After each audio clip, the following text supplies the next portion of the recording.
kemi fillimisht me fshatrin Malësi e Re,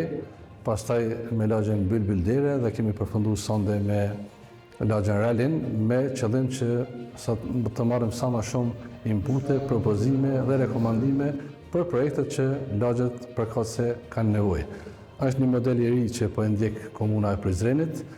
për 3 vite radhazi, me qëllimin më të mirë që sa më shumë qytetarët e Prizrenit më bën pjesë të vendimarrjes dhe ata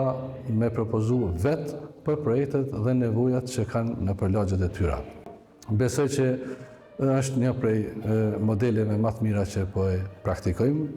Ka si rezultati bashkëpunimit tonë ngushtë me USAID-in në 2 vitet e mëhershme, ndërkohë e vazhdojmë si praktikë të mirë, e kemi rritë numrin e tubimeve në për lokalitete nga 5 në 7, edhe vlerën monetare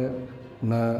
100.000 euro, do të thënë projektet deri në 100.000 euro, sepse në viteve të kaluara kanë qenë edhe projekte me 50.000 euro, kështu që dal nga dal po kalojmë në një fazë 3 ku buxheti i komunës Prizrenit kryesisht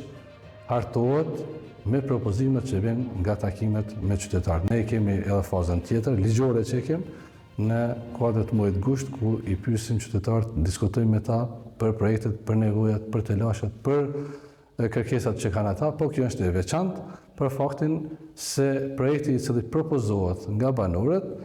domethënë me vota, ai propozim që merr më shumë të vota bëhet me automatiza pjesë e projekteve për vitin 2026. Pra ata vetë e propozojnë dhe vetë e përzgjedhin projektin të cilën ata mendojnë se është më i miri për lagjen e vet. Sigurisht që do të punojmë pak më shumë në kuptimin e tërheqjes së banorëve, qytetarëve të lagjet në këto takime dhe kështu të kthehet fuqishëm besimi tek institucionet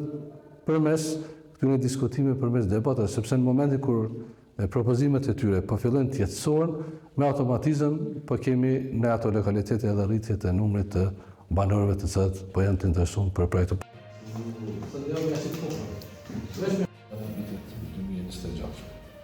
Projektet mund të jenë gjitha llojeve,